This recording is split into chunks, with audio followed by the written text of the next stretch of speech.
Baik. Bismillahirrahmanirrahim.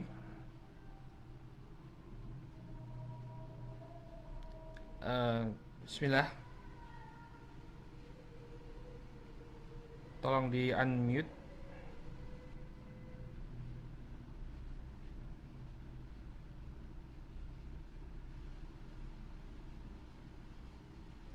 Bismillah. Baik, bismillahirrahmanirrahim. Innal hamdalillah nahmaduhu wa nasta'inuhu wa nastaghfiruh wa na'udzu billahi min shururi anfusina wa min sayyiati a'malina. May yahdihillahu fala mudilla lahu wa may yudlil fala hadiyalah.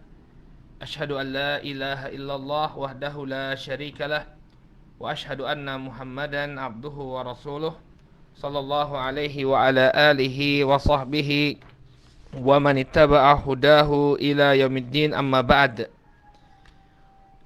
Saudaraku kaum muslimin yang semoga dimuliakan oleh Allah, alhamdulillah, puji syukur kita panjatkan kepada Allah Subhanahu wa taala atas segala nikmat yang telah Allah Subhanahu wa taala anugerahkan kepada kita semua, sehingga di kesempatan pagi hari ini kembali Allah Subhanahu wa taala pertemukan kita dalam kajian membahas kitab Fiqh Tarbiyatil Abna yang disusun oleh Fadilatul Syekh Mustafa Al-Adawi hafizahullahu taala.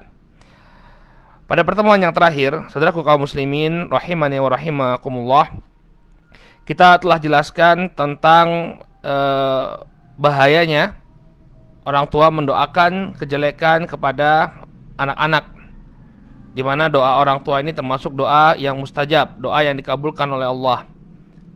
Ya, yang tidak kita inginkan ketika Allah Subhanahu wa taala kabulkan doa tersebut, maka terjadilah keburukan atau terjadilah kecelakaan pada anak kita yang membuat kita sendiri yang akan menyesal. Oleh karena itu telah kita sampaikan, hendaknya orang tua berhati-hati, ya, apabila dia melihat suatu hal yang tidak berkenan di hatinya dari anak-anaknya, maka hendaknya dia tetap mendoakan kebaikan. Jangan sampai terlontar doa keburukan yang kemudian dikabulkan oleh Allah Subhanahu wa taala sehingga dia sendiri yang akan menyesal setelahnya. Baik, ini adalah apa yang kita sampaikan pada pertemuan yang terakhir. Sekarang biidznillah taala, saudaraku kaum muslimin yang dimuliakan oleh Allah Subhanahu wa taala, kita akan bahas tentang bagaimana pengaruh kesolehan orang tua kepada anak-anak. Jadi kesolehan orang tua ini besar sekali pengaruhnya terhadap kesolehan anak-anaknya. Apabila orang tua berusaha untuk menjadi sosok yang soleh, yang menjalankan perintah Allah Subhanahu wa taala, maka niscaya ini akan memberikan pengaruh positif kepada anak-anak. Namun sebaliknya, ketika dia tidak peduli, dia ingin anaknya menjadi soleh, tapi dia sendiri tidak menjaga diri, tidak menjaga syariat Allah Subhanahu wa taala, maka ini akan memberikan pengaruh yang negatif kepada pertumbuhan anak-anaknya. Ini akan dibahas oleh Fadilatul Syekh Mustafa Al-Adawi hafizahullahu taala dalam bab ini. Baik, mari kita simak apa yang beliau sampaikan dalam kitab Fiqh Tarbiyatil Abna ini. Qala hafizahullahu taala, atharu salahil walidaini wa a'malihima li salahati ala tarbiyatil abna, atau li salihati ala tarbiyatil abna. Pengaruh kesolehan kedua orang tua, ya, kesolehan kedua orang tua dan amalan-amalan soleh mereka berdua atas pendidikan anak. Pengaruh kesolehan kedua orang tua dan amalan-amalan mereka, amalan-amalan soleh mereka terhadap pendidikan anak. Qala li salahil walidain wa amalihima as-salihah azimul athar fi salahil abna wa naf'ihim fid dunya bal wa fil akhirati kadzalik. Kata beliau hafizahullahu taala, kesolehan kedua orang tua, demikian juga amalan-amalan soleh yang mereka berdua lakukan, ini memiliki pengaruh yang demikian besar terhadap kesolehan sang anak, kebaikan dan kebagusan anak-anak mereka.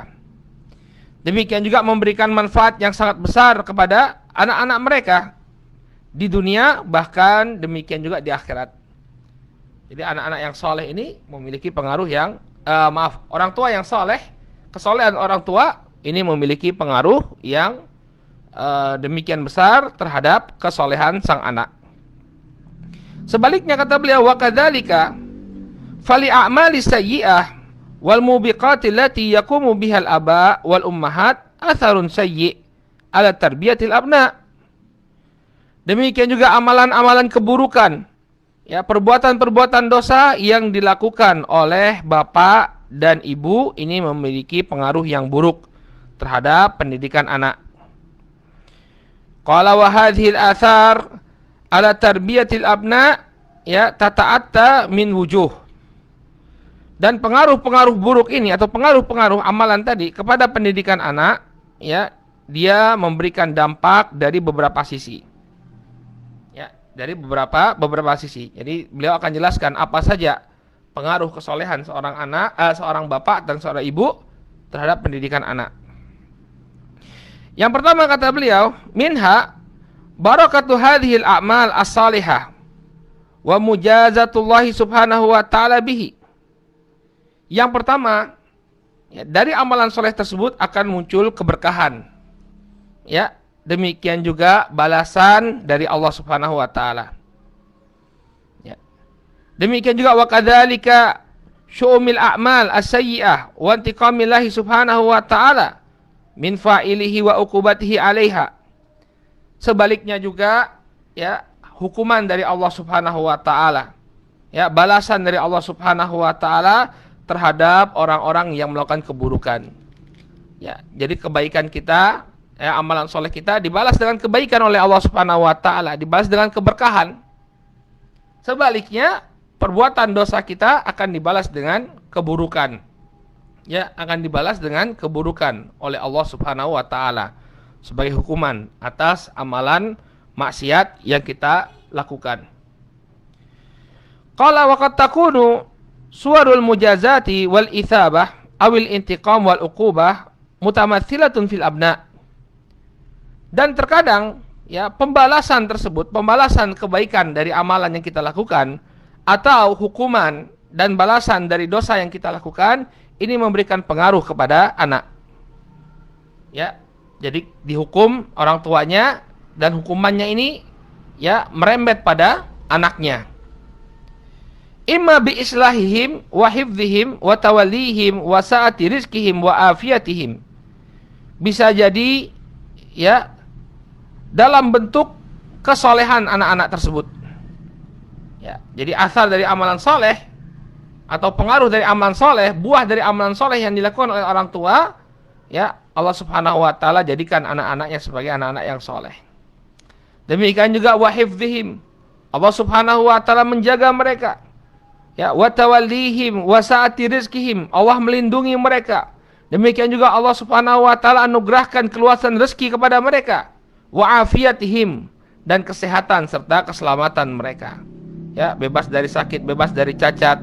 Ya, Allah berikan afiah kepada anak-anak dari orang tua yang soleh ini. Ya, ini merupakan keutamaan dari Allah Subhanahu wa taala bagi orang tua yang menjaga hak Allah Subhanahu wa taala. Qala wa imma bihuyudihim an tariqil haq wa inhirafihim. Bisa jadi kalau dia orang tua yang melakukan perbuatan yang buruk, ya, Allah balas dengan menyimpangnya anak-anak mereka dari kebenaran. Ya. Wa kadzalika nuzul balaya alaihim, demikian juga dengan turunnya musibah atas diri mereka. Wal asqam wal amrad wa hululil masyakil bihim. Demikian juga munculnya penyakit, ya, munculnya penyakit dan juga berbagai macam problematika yang dihadapi oleh mereka. Ya, karena apa? Perbuatan maksiat, karena perbuatan dosa yang dilakukan oleh orang tuanya. Ya, jadi Allah Subhanahu wa taala menurunkan apa? Ujian kepada anak-anak. Akibat apa? Kemaksiatan yang dilakukan oleh orang tuanya. Ya. Dan ini merupakan apa? Ujian, ya. Ujian bagi semua. Ketika Allah Subhanahu wa taala berikan musibah kepada mereka sebagai balasan atas kemaksiatan yang mereka lakukan, maka ini ujian bagi mereka. Apakah mereka dengan balasan tersebut akan kembali kepada Allah Subhanahu wa taala atau terus-menerus mereka melakukan kemaksiatan. Idzan falyukthiril walidani minal a'mali salihah, ya, wa athara dzalika yanakis 'alal abna. Oleh karena itu sudah selayaknya bagi para orang tua untuk memperbanyak amalan saleh. Sudah sepantasnya bagi para orang tua untuk memperbanyak amalan saleh. Ya. Dan pengaruh dari amalan saleh tersebut, ya, berbekas pada sang anak. Akan berbekas pada sang anak.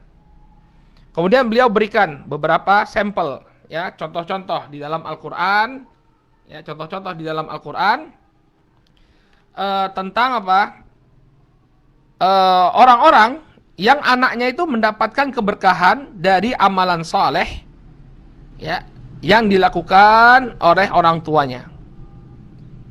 Kata beliau, qala Allahu tabaraka wa ta'ala, Allah Subhanahu wa ta'ala berfirman. Ini kisahnya Khidir dan Nabi Musa alaihissalam, ya. Ini berputar tentang kisahnya Nabi Khidir dan Nabi Musa. Ya. Disebutkan di dalam Al-Qur'an surat Al-Kahf ayat yang ke-82. Allah berfirman, wa ammal jidaru. Ini ucapannya Jibril, ucapannya Khidir, ya. Ucapannya Khidir alaihi salam, qala wa ammal jidaru fakana li gulamaini yatimaini fil madinah wa kana tahtahu kanzul lahuma wa kana abuhuma salihah fa arada rabbuka ay yablugha ashuddahuma wa yastakhrija kanzahuma rahmatan min rabbik. Kata Allah Subhanahu wa taala, ya, Khidir mengatakan, adapun tembok tersebut. Jadi ceritanya ketika Khidir alaihi salam sedang berjalan dengan bersama Musa alaihi salam, ya, Khidir mereka berdua bertemu atau berpapasan dengan sebuah tembok. Ya, berpapasan dengan sebuah tembok yang kemudian tembok ini sudah mau runtuh. Ya, temboknya ini sudah mau runtuh. Tapi kemudian oleh Khidir alaihi salam ditegakkan kembali. Maka kemudian Nabi Musa bertanya kepada Nabi Khidir, ya, kenapa kok ditegakkan kembali tembok ini? Maka Khidir menjelaskan, adapun tembok ini, kata beliau, fakana li gulamaini yatimain. Maka dia merupakan tembok milik dua orang anak yatim fil Madinah, yang ada di kota. Jadi ternyata tembok tersebut milik apa? Dua orang anak yatim. Wa kana tahtahu kanzul lahuma. Dan di bawah tembok tersebut ada perbendaharaan harta milik mereka berdua. Wa kana abuhuma salihan. Dan dahulu bapaknya adalah seorang yang saleh. Fa arada rabbuka an yablugha ashuddahuma. Maka Allah Subhanahu wa ta'ala menginginkan agar mereka mencapai kedewasaan, wa yastakhrija kanzahuma, barulah mereka berdua mengeluarkan perbendaharaan harta tersebut, rahmatan min rabbik, sebagai bentuk rahmat dari Rabbmu. Maksudnya apa ini? Saudaraku kaum muslimin yang dimuliakan Allah, Allah ingin menjaga kedua anak tersebut. Kalau harta tersebut diberikan kepada mereka dalam keadaan mereka belum dewasa, mungkin mereka tidak akan bisa memanfaatkannya dengan baik, atau bahkan tidak bisa menjaganya sama sekali. Sehingga Allah Subhanahu wa ta'ala, ya, Allah Subhanahu wa ta'ala menahan harta tersebut sampai mereka dewasa nanti, sehingga mereka bisa mengatur harta tersebut dengan baik, barulah, ya, dibukakan pintu harta tersebut bagi mereka berdua. Tapi Allah jaga terlebih dahulu kedua harta tersebut. Nah, bagaimana sang anak, ya, anak-anak yatim ini, dua anak yatim ini berhasil mendapatkan penjagaan dari Allah Subhanahu wa taala? Sebabnya dijelaskan oleh Allah Subhanahu wa taala, wa kana abuhuma salihan. Dahulu bapak mereka berdua ini adalah seorang yang saleh. Bapak mereka berdua ini adalah seorang yang saleh, makanya dijaga sampai ke anak-anaknya, dijaga oleh Allah Subhanahu wa taala. Bahkan kalau saya tidak salah dalam tafsir Al-Qurtubi disebutkan bahwa jarak antara bapaknya ini, yang dimaksud dengan bapaknya ini adalah kakeknya. Itu kakek buyutnya, 7 keturunan ke atas. Ya, dalam tafsirnya disebutkan bahwa yang dimaksud dengan bapak di sini adalah kakeknya 7 turunan ke atas. Ya. Yang menunjukkan apa? Penjagaan itu berlangsung lama. Sampai anak yang cucu yang ketujuh, ya, ini masih dijaga oleh Allah Subhanahu wa taala karena apa? Kesolehan bapaknya. Karena kesolehan kakeknya. Ya, jadi luar biasa betul pengaruh apa? Kesolehan orang tua kepada anak sampai ke generasi yang ketujuh. Bayangkan, ya, Bapak dan Ibu yang dimuliakan Allah Subhanahu wa taala, sampai kepada generasi ketujuh masih dijaga oleh Allah Subhanahu wa taala, masih dijaga oleh Allah Subhanahu wa taala. Kemudian beliau jelaskan, waqad marra Musa ma'al Khidir alaihi wassalam ala ahli qaryatin fatalaba min ahliha at-ta'ama wa sa'alu ahlaha haqqa dhaif. Kisahnya, dahulu Musa alaihissalam dan juga Khidir, mereka mereka berjalan dan melewati penduduk sebuah negeri. Maka mereka berdua meminta makanan dan meminta hak tamu. Ya, hak dhaif, orang yang musafir dari jauh datang singgah ke negeri kita, dia memiliki hak, ya, untuk dilayani, untuk diberikan makanan sebelum mereka melanjutkan perjalanan mereka. Ini hak para tamu, ya. Kata Nabi SAW, man kana yu'minu billahi wal yaumil akhir falyukrim dhaifah. Barang siapa yang beriman kepada Allah dan hari akhir, maka hendaknya dia muliakan tamunya. Ya. Jadi tamu ini maksudnya adalah orang yang dari jauh, ya. Bukan tamu, maksudnya tetangga kita berkunjung jadi tamu. Enggak, itu bukan tamu yang dimaksud secara syar'i. Yang dimaksud tamu secara syar'i ini adalah orang yang datang dari luar kota, kemudian singgah di tempat kita. Maka dia berhak untuk mendapatkan pemuliaan dari kita. Baik. Maka kemudian ternyata penduduk negeri tersebut tidak ada yang mau menjamu. Fa'abau ayyudayifuhuma. Maka penduduk negeri tersebut, ya, mereka abai untuk memuliakan kedua orang tamunya tersebut. Kemudian fawajada fi hadhil qaryah jidaran ma'ilan yuridu an yasquta fa aqamahu al-Khidir. Maka keduanya menemukan bahwa di negeri tersebut ada sebuah tembok yang sudah condong, ya, ingin runtuh. Jadi temboknya itu seperti akan runtuh. Fa aqamahu al-Khidir. Maka kemudian Khidir pun menegakkannya kembali. Kemudian Musa mengatakan, lau syi'ta lattakhadhta alaihi ajra. Ya. Apabila engkau menginginkan, maka silahkan meminta bayaran atas pekerjaanmu ini. Ya. Maka jawabnya, fakana min jawabi Khidir li Musa, ammal jidaru fakana li gulamaini yatimaini fil Madinah, wa kana tahtahu kanzul lahuma, wa kana abuhuma salihah. Farada rabbuka an yablugha ashuddahuma wa yastakhrija kanzahuma rahmatan min rabbik. Adapun tembok, maka ini adalah milik dua orang anak yatim di Madinah. Ya, dan dahulu di bawah tembok tersebut ada harta, perbendaharaan harta. Dan dahulu bapaknya adalah orang yang saleh. Qala fandur kaifa hafizallahu subhanahu wa ta'ala amwalal aitam wa kanzal aitam bi salahil aba.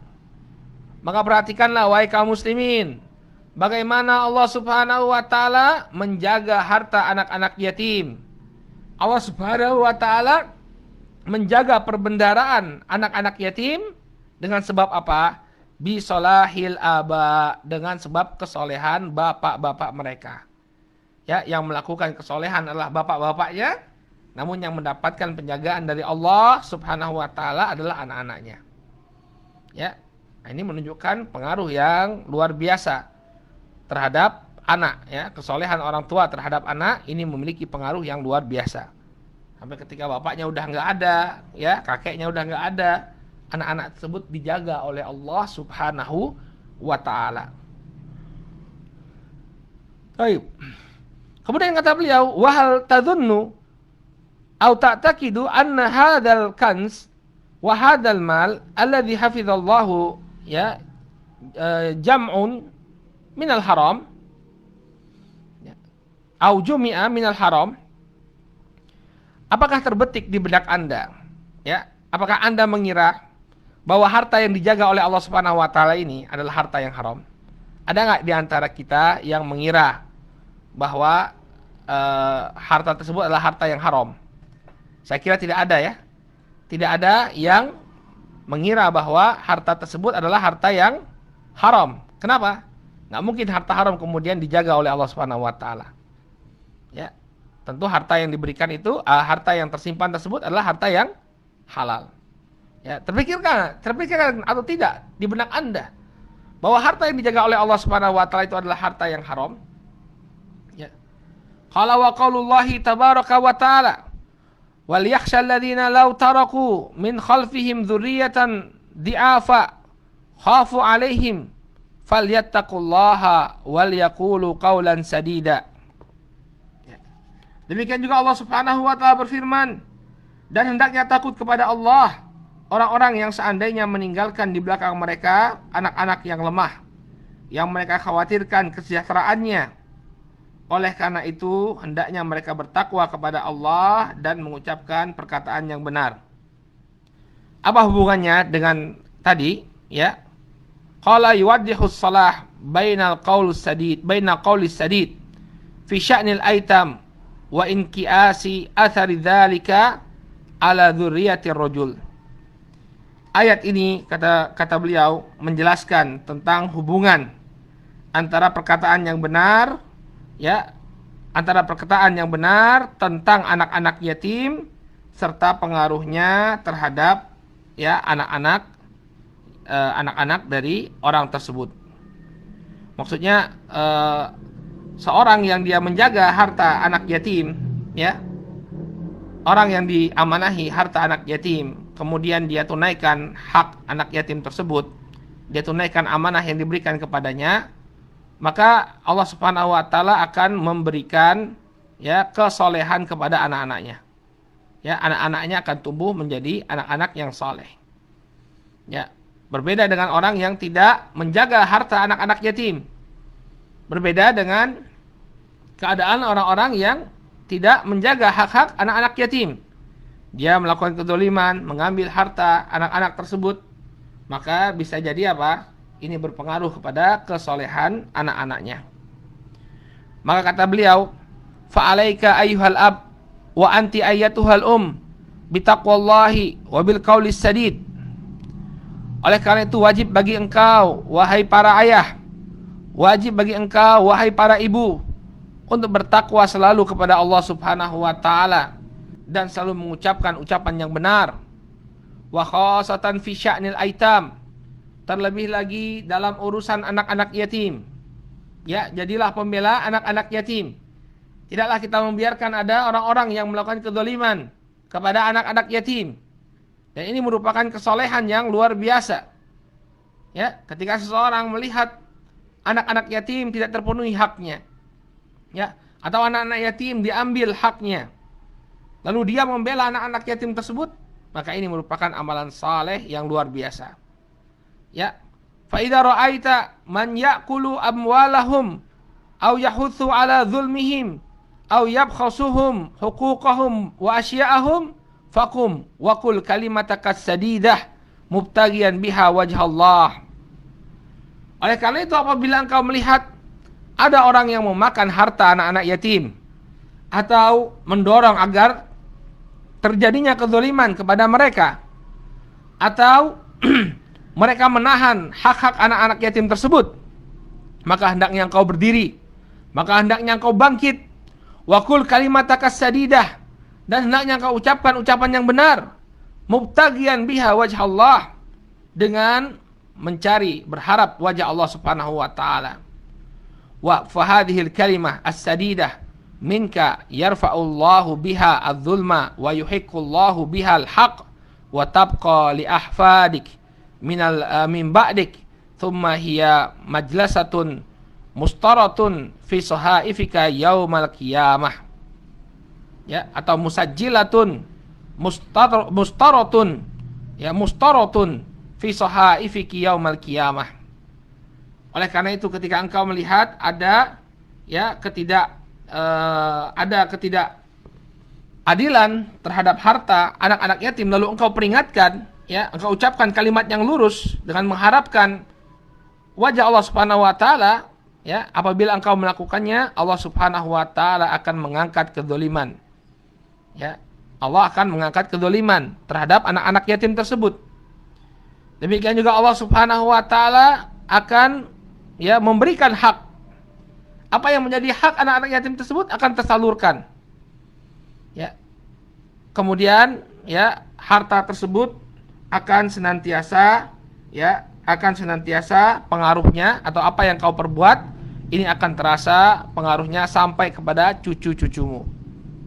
Ya, sampai kepada cucu-cucumu. Ya. Jadi apa yang dilakukan seperti apa yang dilakukan oleh Khidir tadi, ya. Dia menjaga harta anak yatim. Ini suatu amalan soleh yang hendaknya kita tiru. Ya, di antara amalan soleh yang bisa kita lakukan adalah menjaga hak anak yatim. Ya, adalah menjaga hak anak yatim. Ya. Kemudian kata beliau, fahris, atau sebelumnya kata beliau, maka pengaruh amalanmu itu, ya, akan sampai kepada cucu-cucumu. Ya, cucu-cucumu, ya, yang berapa generasi setelah dirimu ini akan tetap merasakan, ya, efek baik atau efek dari amalan soleh yang kau lakukan sekarang. Ya, jadi barang siapa yang melakukan amalan soleh sekarang, ya, anaknya akan merasakan efeknya sampai kepada cucu-cucunya. Ya, cucu-cucunya juga akan merasakan efek dari perbuatan baik yang dilakukan oleh kakek dan neneknya. Tsumma hiya musajjalatun mustaratun fi sahaifiki yaumal qiyamah.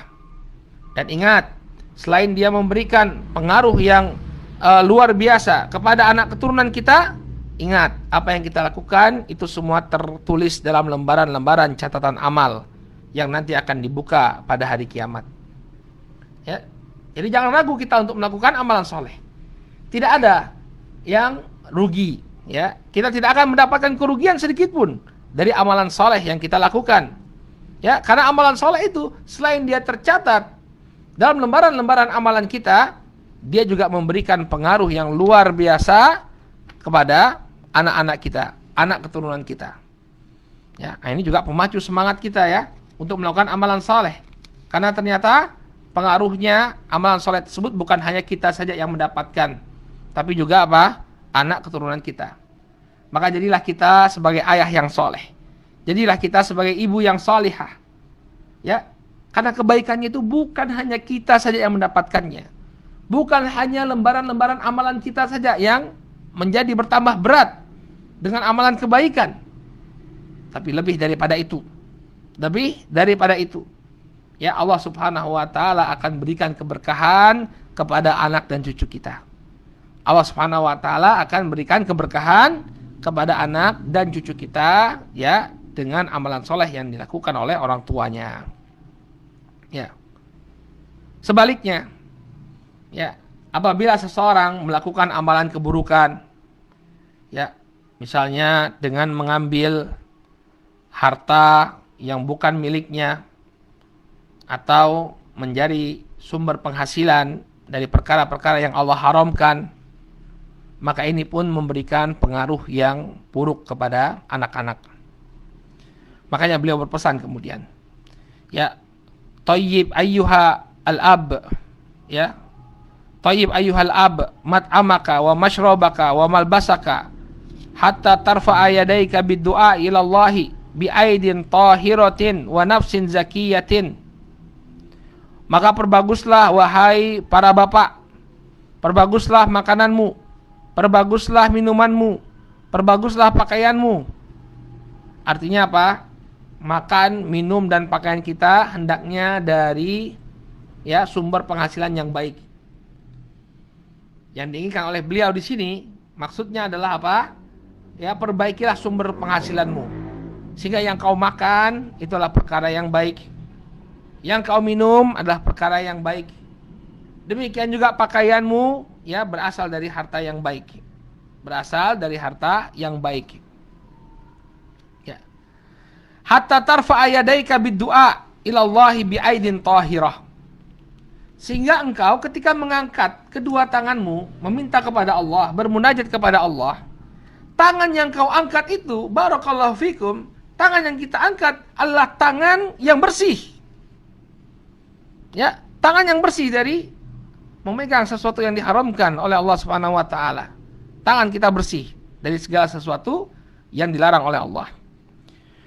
Wa nafsin zakiyah, demikian juga jiwa kita bersih. Ketika kita berdoa kepada Allah, kita berdoa dengan jiwa yang bersih. Karena diri kita tidak terkotori dengan makanan yang diharamkan oleh Allah. Karena diri kita tidak terkotori dengan minuman yang Allah haramkan. Karena kita tidak memakai, ya, tubuh kita tidak dilindungi oleh pakaian yang didapatkan dengan cara yang haram. Ya. Fayataqabbala minka liauladika wa yuslihahumullahu, ya, wa yubarika laka fihim.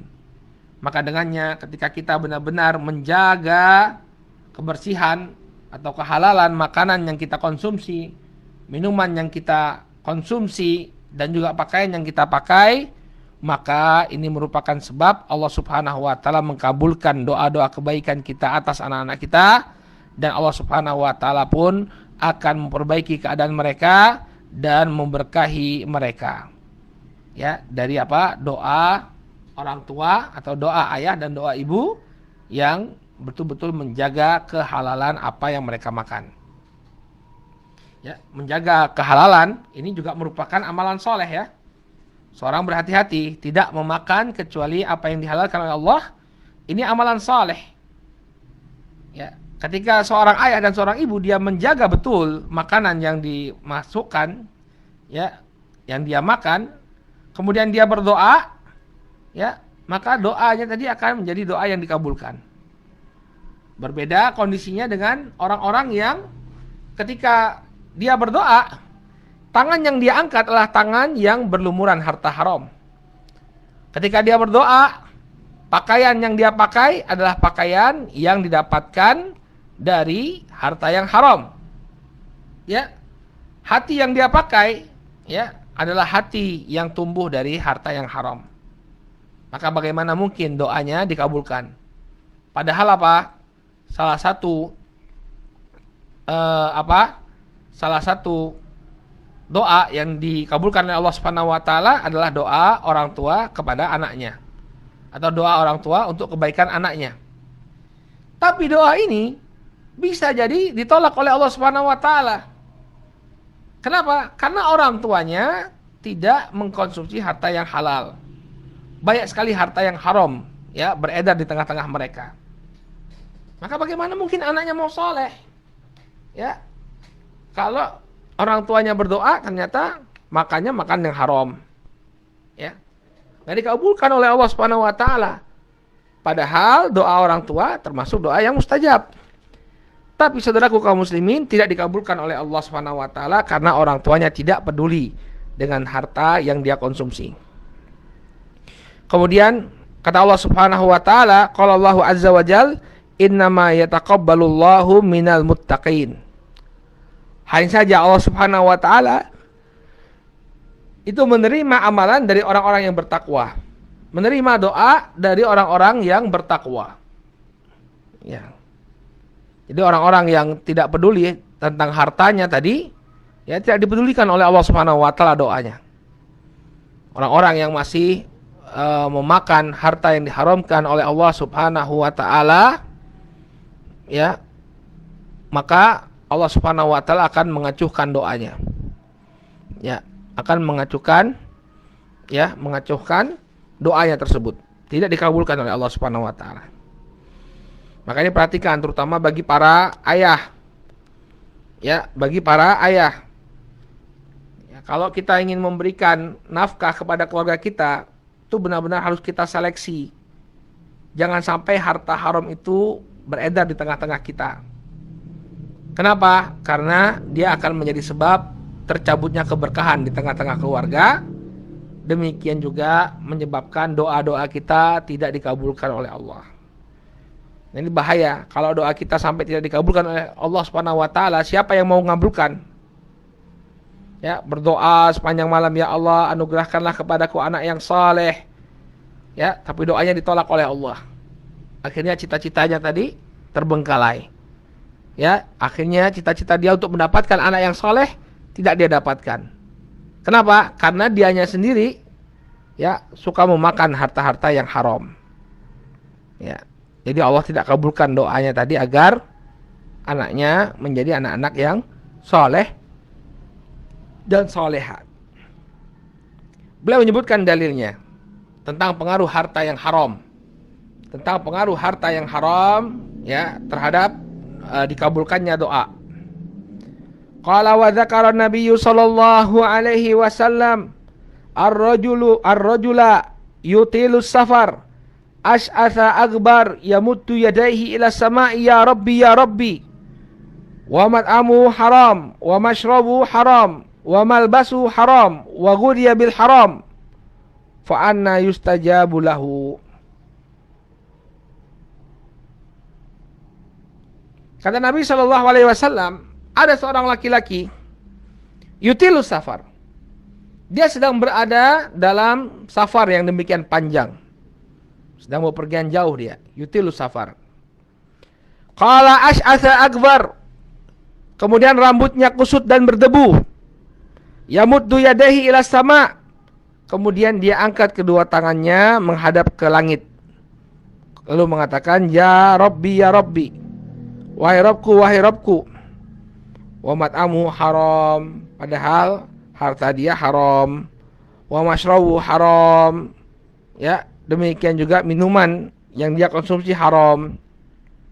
Ya. Wa malbasu haram. Demikian juga pakaian yang dia pakai haram. Ya. Wa ghudhiya bil haram, dan dia diberikan gizi. Ya, dengan sesuatu yang haram. Fa anna yustajabu lahu. Maka bagaimana ya mungkin doanya dikabulkan oleh Allah Subhanahu wa taala. Ya, hati-hati ya pengaruhnya terhadap pendidikan anak-anak kita. Kita semua sudah tahu bahwa hidayah di tangan Allah. Sehingga seorang ayah hendaknya senantiasa mendoakan anaknya. Nah, doanya ini bakal useless, tidak bermanfaat. Ketika apa? Ketika dia yang berdoa ini adalah orang-orang yang suka mengkonsumsi apa yang diharamkan oleh Allah Subhanahu wa taala. Ya. Atau dia mengkonsumsi sesuatu yang halal, tapi uang yang dia pakai untuk membeli sesuatu yang halal tersebut ya adalah uang yang haram. Maka ini menyebabkan doanya tidak dikabulkan oleh Allah Subhanahu wa taala. Coba kita perhatikan hadis ini, Bapak dan Ibu yang semoga dimuliakan oleh Allah. Di sini Nabi Shallallahu alaihi wasallam menyebutkan beberapa sebab ya doa itu dikabulkan. Yang pertama, orang ini yutilu safar. Ya, as'ad akbar. Yamuddu yadayhi ila sama. Ya, orang ini dalam keadaan safar yang panjang. Safar ini ibu-ibu perlu ketahui, safar ini termasuk juga termasuk sebab dikabulkannya doa. Makanya kalau kita sedang melakukan safar, ketika kita sedang melakukan perjalanan jauh, kemudian kita berdoa, nah ini termasuk doa yang mustajab. Termasuk doa yang mustajab. Jangan lupa untuk berdoa, ya, memperbanyak doa. Ketika kita ketika kita sedang safar. Ya, misalnya ibu-ibu sedang ada urusan keluarga sama suaminya, ya, keluar kota, ini perbanyak doa. Karena doa musafir itu termasuk doa yang dikabulkan oleh Allah Subhanahu wa taala. Ya, kemudian yang kedua, ash'ad akbar. Perhatikan kondisi orang ini, ash'ad akbar. Rambutnya kusut, kemudian pakaiannya berdebu. Artinya dia sangat memerlukan bantuan dari Allah Subhanahu wa taala. Dia ya tidak lagi memperhatikan penampilannya, saking butuhnya dia dengan Allah Subhanahu wa taala. Lalu dia mengatakan, karena kalau Nabi sallallahu alaihi wasallam yamuddu yadayhi ila sama. Dia angkat tangannya menghadap langit. Ini juga merupakan sebab dikabulkannya doa. Kalau kita berdoa sambil mengangkat tangan kita menghadap langit, ya, ini merupakan sebab dikabulkannya doa. Kemudian dia memuji Allah Subhanahu wa taala. Ya Rabbi, ya Rabbi. Dia memanggil Allah Subhanahu wa taala dengan menyebutkan sifat rububiyah yang ada pada Allah Subhanahu wa taala. Wahai Rabbku, wahai Rabbku. Ya, wahai Rabbku, wahai Rabbku. Ini sudah terkumpul padanya 4 ya perkara yang menyebabkan dikabulkannya doa. Yang pertama dia safar, yang kemudian yang kedua keadaannya yang sangat membutuhkan pertolongan Allah. Kemudian yang ketiga dia menengadahkan tangannya. Yang keempat dia memuji Allah Subhanahu wa taala. Harusnya doanya terkabul, Bapak dan Ibu yang semoga dimuliakan oleh Allah.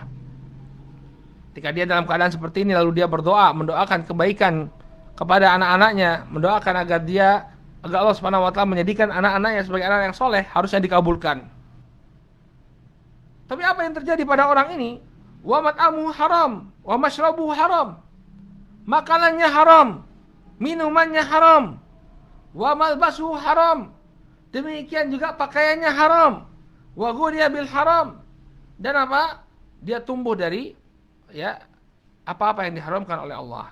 Fa anna yustajabu lidzalik. Maka bagaimana mungkin doanya dikabulkan oleh Allah Subhanahu wa taala? Oleh karena itu hati-hati kita. Ya, jangan kita kemudian mencari harta dengan cara yang Allah haramkan. Jangan kemudian kita mencari harta, apalagi nafkah untuk keluarga kita dari harta-harta yang haram. Ya. Karena ini bisa memberikan pengaruh yang luar biasa. Ya, luar biasa buruknya bagi kita. Ya. Ketika kita berdoa nggak dikabulkan oleh Allah Subhanahu wa taala. Oleh karena itu, salah satu pesan yang sering beredar di tengah-tengah wanita di masa salafuna saleh ridwanullah alaihim ajmain, sebagaimana yang disebutkan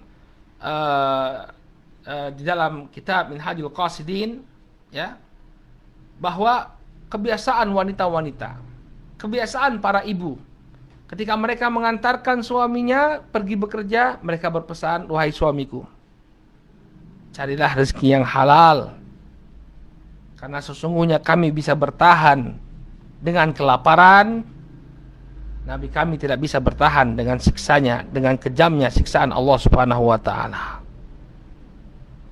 Pernahkah ibu-ibu mengucapkan hal yang demikian kepada sang suami? Ya, bang, ya cari yang halal ya bang ya. Ya, karena siksaan Allah itu sangat pedih bang. Kita nggak bisa bayangkan bagaimana nanti akibatnya terhadap keluarga kita kalau masuk harta yang haram di tengah-tengah rumah kita ini. Ya, mas, cari yang sedikit saja tidak mengapa. Yang penting halal. Apalagi sekarang keadaan sedang susah. Yang penting halal. Jangan sampai engkau tergoda untuk mencari apa yang diharamkan oleh Allah. Pesankan ini kepada suami-suami kita. Ya, suami-suaminya ya, ibu-ibu. Agar mereka betul-betul bersemangat mencari harta yang halal dan berhati-hati dari harta yang haram. Ya, ini nanti pengaruhnya kepada anak-anak kita. Apa yang akan kita suapkan? Ya, apa yang akan kita suapkan ke mulut anak dan istri kita? Ya, apa yang akan disuapkan kepada anak-anak kita? Ya, apakah kita rela harta yang haram, yang lebih hina daripada kotoran, bahkan dia merupakan api dari api-api neraka, kita suapkan ke mulut anak dan istri kita? Ya, maka hati-hati.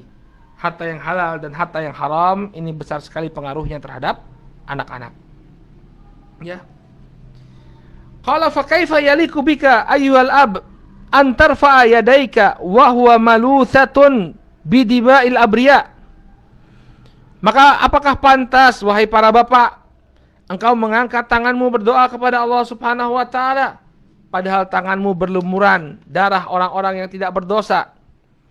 Wa maluthatun bidarbil abriya wa dzulmil abriya, dan tanganmu berlumuran ya dengan kezaliman kepada orang-orang yang tidak berdosa, ya, memukul orang-orang yang berdosa dan melakukan kezaliman kepada mereka. Wa batshi bihim wa ghashihim wa ghishihim, demikian juga tangan yang kau angkat, apakah pantas tangan yang kau angkat meminta kepada Allah Subhanahu wa taala adalah tangan yang kau pakai untuk menipu mereka, ya, untuk mengambil harta mereka dengan cara yang tidak benar, tad'u rabbaka bisalahi dzurriyyah rafi'an hadhil yad? Apakah pantas engkau berdoa kepada Allah, ya, engkau angkat tanganmu untuk engkau angkat tanganmu yang semacam ini, tangan yang berumuran dosa ini, untuk berdoa meminta kesolehan anak-anakmu? Pantas enggak kita, ya, tangan yang demikian berlumuran dosa ini, ya, kemudian apa? Kita pakai untuk berdoa bagi kesolehan anak-anak kita. Ya, jawabannya tentu tidak pantas. Oleh karena itu tinggalkan. Kita bukan kemudian mengatakan kepada para ayah, ya, ya udah kalau kamu pekerjaanmu masih haram, jangan berdoa untuk kebaikan anak-anakmu. Bukan seperti itu. Tetap berdoa, tapi apa? Engkau hendaknya berusaha untuk meninggalkan segala bentuk keharaman, ya, segala bentuk perkara yang diharamkan oleh Allah Subhanahu wa taala dalam pekerjaanmu. Ya, segala bentuk kezaliman yang ada dalam pekerjaanmu, kau tinggalkan. Ya, inilah yang harusnya dilakukan oleh seorang bapak. Dia tidak hanya sekalian berdoa, tapi juga dia membersihkan dirinya. Ya, tangan yang dia pakai untuk berdoa kepada Allah Subhanahu wa taala hendaknya dia bersihkan dari perkara-perkara yang Allah haramkan. Ini yang harusnya ada pada diri seorang bapak. Qala kaifa yaliku bika an tad'u rabbak bitilkal afwa, ya, al-malutha bi aqlil haram.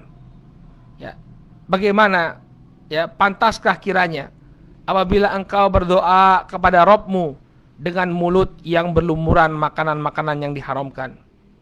Ya, mulutmu kau pakai untuk mengunyah, mulutmu kau pakai untuk menelan apa yang Allah haramkan, kemudian kau pakai mulutmu untuk apa? Berdoa kepada Allah yang telah mengharamkan makanan tadi. Apakah pantas seperti itu? Ya. Wal maluthatu bil kadhib wan namimah wal iktiyab wa ta'ni fi a'radi was sababi was syata'im. Pantaskah kiranya engkau berdoa kepada Allah Subhanahu wa taala dalam keadaan mulutmu, ya, berlumuran dengan dusta, berlumuran dengan adu domba, berlumuran dengan ghibah, berlumuran dengan celaan terhadap kehormatan-kehormatan manusia? Apakah pantas kemudian engkau berdoa kepada Allah dalam keadaan mulutmu seperti itu? Bal wa syirki wa qadfi al-muhsanatil ghafilatil mu'minat. Bahkan lebih daripada itu, mulutmu kau pakai untuk menyekutukan Allah Subhanahu wa taala. Mulutmu kau pakai untuk menyekutukan Allah Subhanahu wa taala. Demikian juga menuduh wanita yang baik-baik, ya, melakukan perbuatan zina. Ya, tidak pantas kemudian engkau meminta kepada Allah Subhanahu wa taala dengan mulut yang demikian kotor. Oleh karena itu bersihkanlah mulut kita. Bersihkanlah dengan zikrullah, bersihkanlah dengan taubat kepada Allah Subhanahu wa taala. Ucapkan kalimat-kalimat thayyibah, kalimat-kalimat yang baik. Ya, tinggalkan ucapan-ucapan yang buruk, namimah, ghibah. Ya, tinggalkan itu semua. Ya, baru kemudian doa kita adalah doa yang pantas dipanjatkan oleh seorang hamba kepada Allah Subhanahu wa taala. Ya. Hal tara anna du'aaka yustajabu wa malbasuka min haramin wa ghada'uka min haram minal haram. Apakah engkau kira bahwa doamu itu akan dikabulkan padahal pakaian yang kau kenakan adalah pakaian yang haram? Demikian juga makanan yang masuk ke dalam perutmu adalah makanan yang haram. Ya, tentu jawabannya tidak pantas. Tentu jawabannya tidak pantas. Ya, fa alaikuma ayyuhal abawan bitaqwallahi wal amali salih, ya, hatta yataqabbala du'aakuma li abnaikuma. Maka wajib bagimu wahai para ayah, ya, wahai para ibu, untuk bertakwa kepada Allah Subhanahu wa taala, ya, dan wajib bagimu untuk beramal saleh sehingga doa-doamu untuk kebaikan anak-anakmu dikabulkan oleh Allah Subhanahu wa taala. Ya. Jadi kita perbaiki diri kita agar apa? Doa-doa kita itu dikabulkan oleh Allah. Ya, doa-doa kita untuk kebaikan anak-anak kita ini dikabulkan oleh Allah Subhanahu wa taala. Ya. Caranya dengan apa? Dengan menjaga. Jangan sampai kemudian kita makan hal-hal yang diharamkan oleh Allah Subhanahu wa taala. Baik. Kemudian kata beliau hafizahullahu ta'ala, waqad warada an ba'di salaf annahu qala li ibnihi, ya bunayya la uzidanna fi salati min ajlik.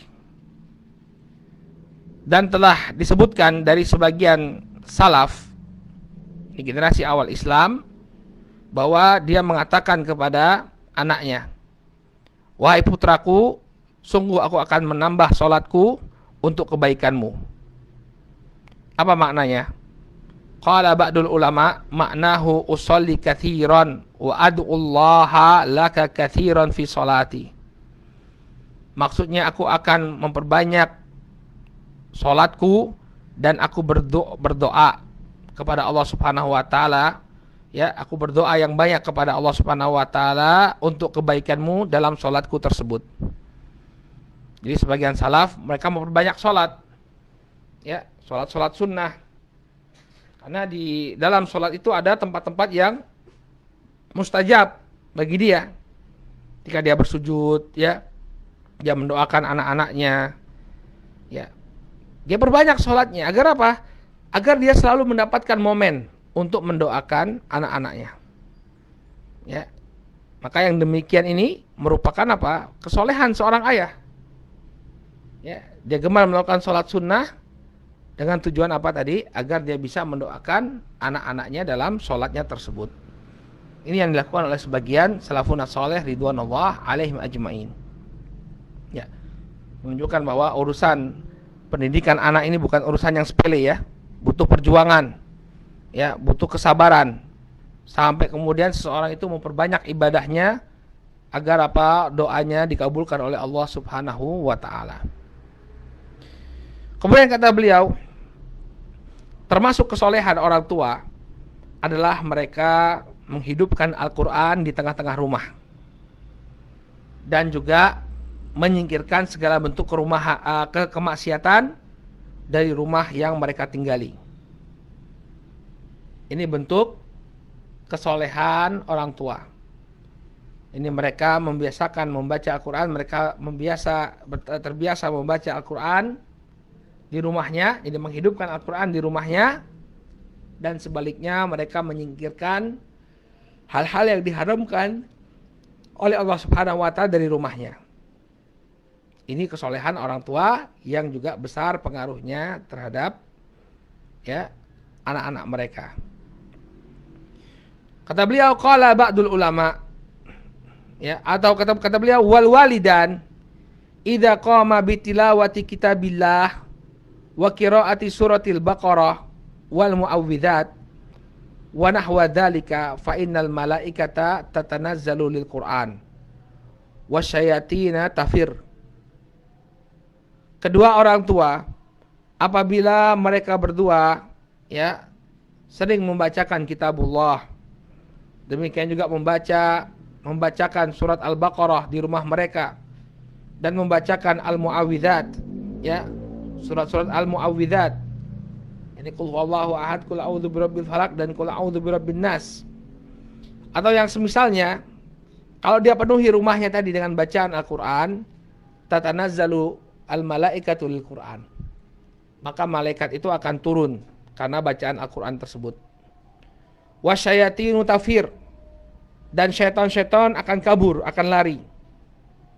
Kalau dia hidupkan rumahnya dengan berbagai macam ibadah kepada Allah Subhanahu wa taala dengan bacaan Al-Qur'an, maka syaitan akan pergi. Wala syakka anna nuzulal malaikah, ya, yushibuhun nuzula as-sakinah warahmah. Dan tidak diragukan lagi ketika malaikat itu turun, maka dia disertai dengan turunnya ketenangan dan juga rahmat dari Allah Subhanahu wa taala. Makanya rumah yang seringkali dibacakan di dalamnya Al-Qur'an, ya, akan memperoleh ketenangan. Kenapa? Karena seiring dengan bacaan Al-Qur'an tersebut, turunlah para malaikat, yang turun dengan para malaikat itu, bersama para malaikat itu, ketenangan. Ya, ketenangan akan turun di tengah-tengah rumah tersebut. Qala wa hadza qat'an lahu atharun 'alal aulad wa salamatihim. Nah, ketika rumah itu tenang, ketika rumah itu diliputi kasih sayang, tentu ini akan membawa pengaruh yang luar biasa kepada anak-anak dan juga keselamatan mereka. Ya. Jadi anak-anak tuh betah tinggal di rumah, tenang dia di rumah, senang dia di rumah. Karena rumahnya tenang. Kenapa rumahnya tenang? Karena sering dibacakan di dalamnya Al-Quran. Ya, ketika bapak dan ibunya memberikan contoh, dia baca Al-Quran, rumahnya semarak dengan Al-Quran, maka keluarga tersebut akan mendapatkan berkah, akan mendapatkan ketenangan dari Allah Subhanahu wa Ta'ala. Dan ini pengaruhnya luar biasa kepada anak-anak. Ketika mereka berada di rumah mendapatkan ketenangan tersebut, mereka akan tenang, ya, mereka akan bisa terbimbing dengan baik, mereka akan bisa diajari oleh kedua orang tuanya, karena kondisinya tenang. Ya, tapi kalau kondisinya tidak tenang, rumah tersebut tidak ada ketenangan dan keberkahan, maka apa yang akan terjadi? Saudaraku kaum muslimin yang dimuliakan Allah, anak-anak akan lebih sulit untuk dididik. Jadi penting bagi orang tua untuk menciptakan, ya, lingkungan rumah yang demikian tenang dan diberkahi oleh Allah Subhanahu wa Ta'ala. Salah satunya yakni dengan beribadah, dengan memperbanyak ibadah dan membaca Al-Quran dan membacakan Al-Quran. Ya, ini yang bisa mereka lakukan. Kalau mereka lakukan ini, maka rumah tangganya itu akan tenang. Anak-anak akan tumbuh dengan baik, dan anak-anak bisa tumbuh dengan baik. Ya. Kemudian kata beliau, amma idza turikat tilawatul Quran, ya, wa ghafala al-aba an dzikr fahina idzin tatanazzalu syayatin wa taghzu tilkal buyut allati turika fiha dzikrullahi azza wajal. Sebaliknya, kalau orang tuanya tidak punya kepedulian, dia meninggalkan membaca Al-Quran, nggak pernah dibacakan Al-Quran di rumahnya, ya, dan dia lalai dari zikrullah. Di rumahnya dia tidak pernah berzikir, orang tuanya ini tidak pernah berzikir kepada Allah Subhanahu wa Ta'ala, maka ya akan turunlah syaitan, dan syaitan itu akan menyerang rumah tersebut yang padanya ditinggalkan zikrullah. Ya, rumah yang di dalamnya tidak ada tilawatul Quran dan tidak ada zikrullah, maka ya rumah tersebut akan rentan menjadi bulan-bulanan diserang oleh syaitan. Taib, ya. Wa taghzul tilkal buyut al-mali'ah bil musiqi as-sakhibah. Dan syaitan akan menjadikan atau akan menyerang rumah-rumah yang dipenuhi dengan bisingnya suara musik. Ya. Rumah yang dipenuhi dengan bisingnya suara musik ini adalah sasaran empuk bagi para syaitan. Lihat, ketika orang tuanya, ya, bukan orang tua yang saleh, jarang membaca Al-Quran, jarang berzikir kepada Allah, tapi justru menyalakan musik-musik, menyalakan lagu-lagu di rumahnya, ya, kita dapat di banyak orang tua seperti itu, ya. Pulang dari kantor langsung dia nyalain musik, ya, di rumahnya. Ini orang tuanya yang malah mengundang syaitan. Maka rumah yang dipenuhi dengan bisiknya suara musik, ini akan menjadi sasaran empuk para syaitan. Ya. Bukan itu saja, ya. Kata beliau kemudian, wal ma'azif al-majinah wat tasawir al-muharramah. Ya. Demikian juga rumah-rumah yang dipenuhi dengan alat-alat musik serta gambar-gambar yang diharamkan oleh Allah Subhanahu wa Ta'ala, maka ini akan menjadi sasaran empuk syaitan. Orang tua harus menjaga rumahnya, jangan sampai padanya ada perkara-perkara yang Allah haramkan, ya, termasuk alat-alat musik. Ya, sebagian orang tua dia punya hobi musik, di rumahnya ada gitar, ya, dia yang main gitar, anaknya disuruh nyanyi, atau belikan organ, ya, piano, taruh di ruang tengah, kemudian main musik dia sama anak-anaknya, ya. Maka ini pada hakikatnya adalah orang tua yang telah mengundang syaitan itu untuk merusak anak-anaknya. Ya, pertama rumahnya akan jadi sasaran empuk para syaitan, kemudian anak-anaknya, ya, menjadi orang-orang yang terbiasa melakukan kemaksiatan. Melihat bapaknya ngajarkan dia main piano, anaknya main piano. Ya, bapaknya ngajarkan main gitar, anaknya belajar main gitar. Ya. Akhirnya apa? Rusak anaknya tadi dengan musik-musik tadi. Ya, padahal musik-musik ini akan mengundang syaitan untuk datang menyerang. Baik.